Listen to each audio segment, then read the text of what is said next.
தேர்தலுக்காக இலவச திட்டங்கள் கடிவாளம் போடுவது அவசியம். லோக்சபா தேர்தல், சட்டசபை தேர்தல் என சமீப ஆண்டுகளாக எது நடந்தாலும் அதற்கான தேர்தல் அறிக்கையை வெளியிடும் அரசியல் கட்சிகள் இலவசங்களை அறிவிப்பதை வழக்கமாக வைத்திருக்கின்றன. மகாராஷ்டிராவில் சமீபத்தில் நடந்த மாநகராட்சி தேர்தலின் போது கூட கவர்ச்சி அறிவிப்புகளை அரசியல் கட்சிகள் வெளியிட்டதை அனைவரும் அறிவர். தமிழகத்தில் விரைவில் சட்டசபை தேர்தல் நடைபெற உள்ளது. இதற்கு தயாராகி வரும் அரசியல் கட்சிகள் இப்போதே இலவசங்களை அறிவிக்க துவங்கிவிட்டன. சமீபத்தில் அதிமுக பொதுச் செயலாளர் பழனிசாமி அவர்கள், நாங்கள் ஆட்சிக்கு வந்தால் அரசு பஸ்களில் ஆண்களுக்கும் இலவச பயணம், மகளிர் உரிமை தொகை 2000 ரூபாயாக உயர்த்தப்படும் என அறிவித்தார். அதிமுகவின் இந்த அறிவிப்பு அண்ணா திராவிட முன்னேற்ற கழகத்தின் அறிவிப்பால் தேர்தலில் தங்கள் கூட்டணியின் வெற்றிக்கு பாதிப்பு ஏற்படலாம் என அஞ்சியதோ என்னவோ, உடனே 3 மாதங்களுக்கான மகளிர் உரிமை தொகை 3000 மற்றும் கோடைக்கால சிறப்பு தொகை 2000 என 5000 ரூபாயை தமிழக அரசு யாரும் எதிர்பாராத வகையில் மகளிரின் வங்கி கணக்கில் செலுத்தி அவர்களை இன்ப அதிர்ச்சியில் ஆழ்த்தியுள்ளது. இச்சூழ்நிலையில் தமிழகத்தில் இலவச மின்சாரம் வழங்குவதை எதிர்த்து தாக்கல் செய்யப்பட்ட வழக்கை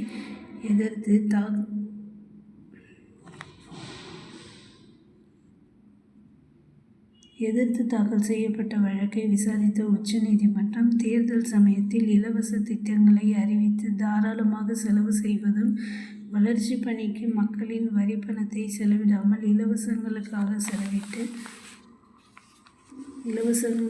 செலவிட்டு கஜானாவை காலி செய்வதும் என கலாச்சாரம் என கேள்வி எழுப்பியது.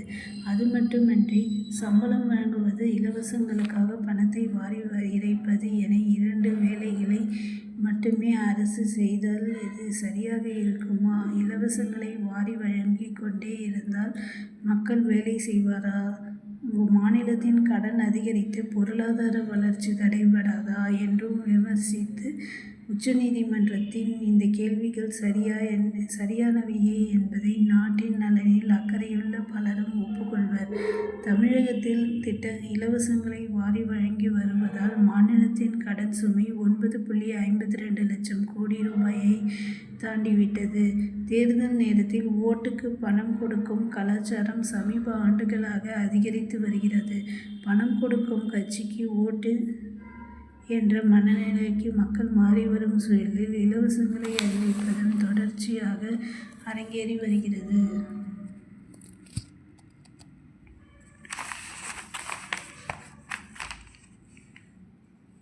மத்தியில் ஆளும் பாஜக அரசு முதலில் இலவசங்கள் அறிவிப்புக்கு எதிர்ப்பு தெரிவித்து வந்தது.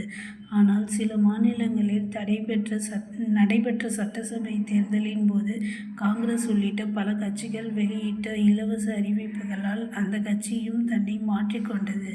கடந்த ஆண்டு பீகார் மாநிலத்தில் நடைபெற்ற சட்டசபை தேர்தலுக்கு முன்னதாக அந்த கட்சி இடம்பெற்றிருந்த முதல்வர் நிதிஷ்குமார் தலைமையிலான அரசு 1 கோடி பெண்களுக்கு தலா 10,000 ரூபாயை வழங்கியது.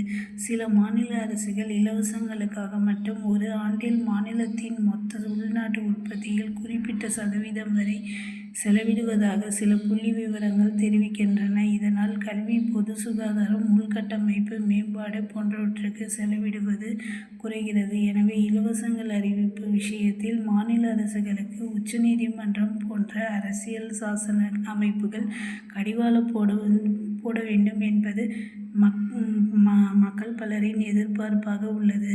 இல்லையெனில் ஆட்சி அதிகாரத்தை பிடிப்பதற்காக அல்லது அதை தக்க வைப்பதற்காக இலவசங்கள் குறித்த அறிவிப்புகளை அரசியல் கட்சிகள் வெளியிடுவது தொடர்ந்து கொண்டே இருக்கும்.